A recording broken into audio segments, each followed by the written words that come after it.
Hey yo Lur, kita sering banget kan denger nama Bilal bin Rabah cuma sebatas muazin atau orang yang mengumandangkan adzan pertama kalinya. Tapi kalau kita bedah nih lebih dalam lagi, Bilal itu sebenarnya adalah simbol perlawanan terhadap sistem kasta yang paling radikal di zamannya itu Lur. Bayangin deh sebuah masyarakat yang membagi manusia berdasarkan warna kulit, garis keturunan, dan dari seberapa tebal dompetnya itu. Tapi Bilal bin Rabah ini tuh ngebuktiin kalau martabat itu nggak ditentukan oleh warna kulit atau garis keturunan aja Lur. Beliau pernah nih disiksa bukan cuma karena masalah iman, tapi karena beliau ini berani bilang aku setara sama kalian di depan para penguasa yang mabuk privilege. Hari ini kita akan bahas nih, kenapa sih seorang hamba yang gak punya apa-apa bisa bikin para penguasa Mekah bener-bener ketakutan banget Lur. Dan cuma lewat satu kata aja.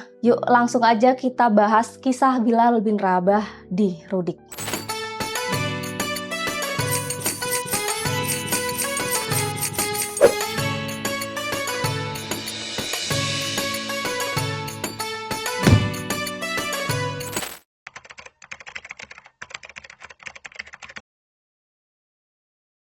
Jadi Lur, dulu tuh Mekah itu adalah kota bisnis.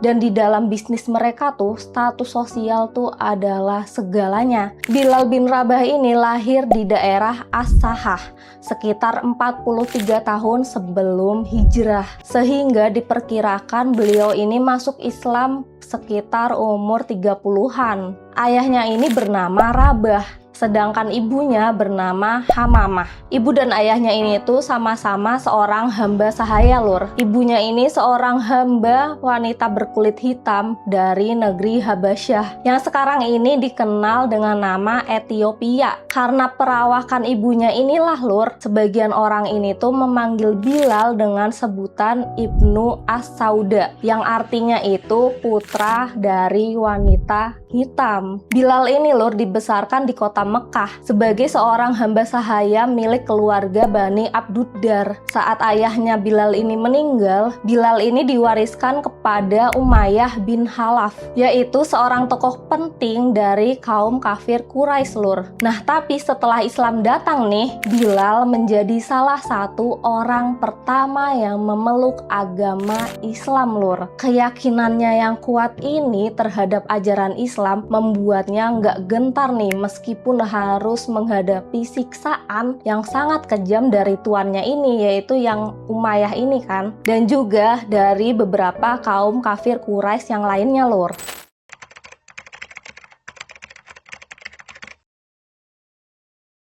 Nah, jadi ceritanya gini Lur, Bilal ini tuh masuk Islam secara diam-diam. Namun majikannya ini tuh tahu Lur, kalau Bilal masuk Islam dan langsung menyiksa si Bilal ini. Karena Bilal ini tuh masih menjadi hamba sahaya yang belum merdeka. Jadi kaum kafir Quraisy menyiksanya tanpa belas kasihan. Kaum Quraisy ini tuh ingin menjadikan pelajaran bagi setiap orang yang ingin mengikuti ajaran Islam. Bilal ini Lur disiksa dengan cara yang sangat keji. Bahkan Lur, yang paling parahnya tuh pernah nih ditindihin batu besar di atas dadanya pas lagi matahari terik-teriknya. Coba Bilal juga dipaksa agar memuji Lata dan Uzza. Ini tuh adalah nama berhala utama dari kaum kafir Quraisy Lur. Tapi Bilal ini justru memuji nama Allah dan Rasulnya. Dan mereka terus memaksa Bilal nih, ikutilah yang kami katakan. Ya tapi tetap aja beliau ini teguh dalam imannya Lur. Bahkan beliau hanya mengucapkan kata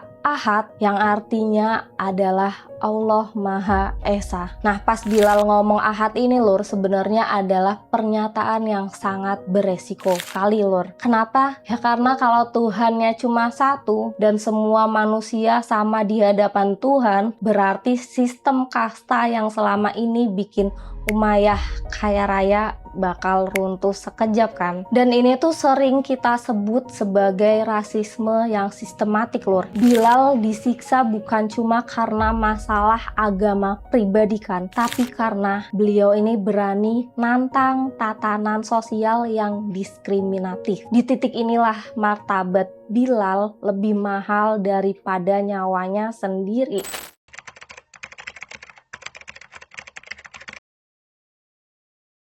Nah, yang paling gongnya lagi dari kisah Bilal ini, Lur, saat beliau akhirnya merdeka dan dipercaya memegang peran penting di Madinah. Suatu ketika nih, Abu Bakar melihat Bilal disiksa.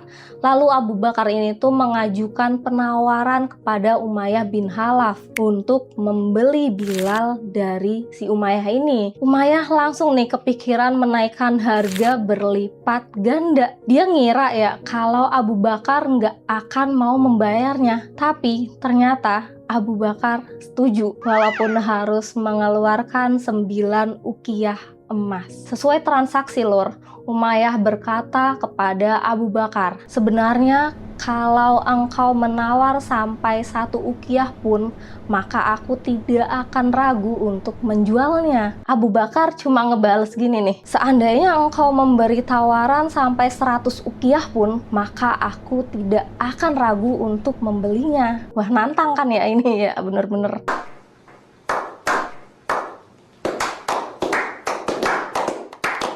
Dan singkat cerita, setelah Bilal bin Rabah ini tuh merdeka, beliau selalu mengikuti kemanapun Rasulullah pergi. Sampai Rasulullah ini tuh hijrah ke kota Madinah bersama para sahabat yang lainnya. Dan ketika Rasulullah selesai membangun Masjid Nabawi di Madinah dan menetapkan azan, maka Bilal langsung ditunjuk sebagai muazin pertama atau orang yang pertama mengumandangkan azan di waktu itu.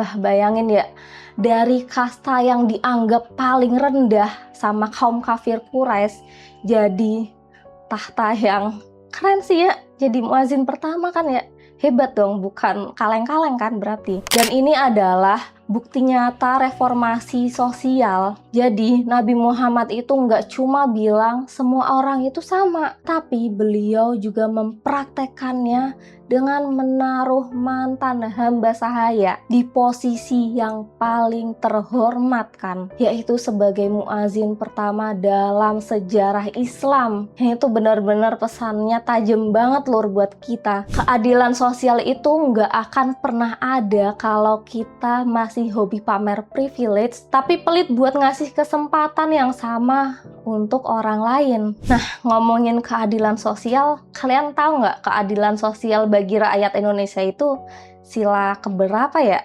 Dan untuk rakyat yang mana nih?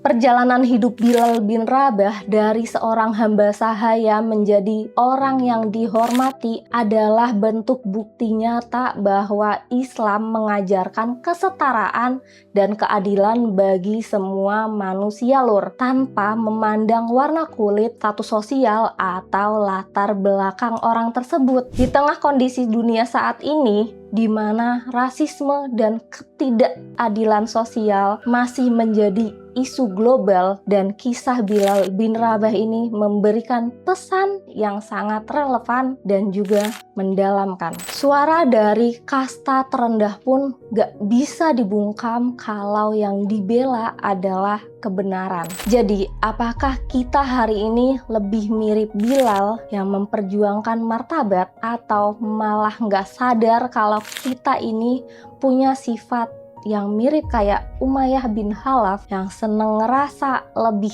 tinggi dari orang lain? Nah, gimana menurut kalian, Lur? Tulis pendapat kalian di kolom komentar ya. So, thanks banget nih buat kalian semua yang udah nemenin aku dari awal sampai akhir video. Like jika kalian suka sama video ini ya. Jangan lupa di komen dan juga di subscribe. Semoga puasa kalian mendapat keberkahan. Walau terkadang warteg di sisi jalan menggiurkan, tetap hadapi dunia dengan kebaikan agar kita meraih kemenangan.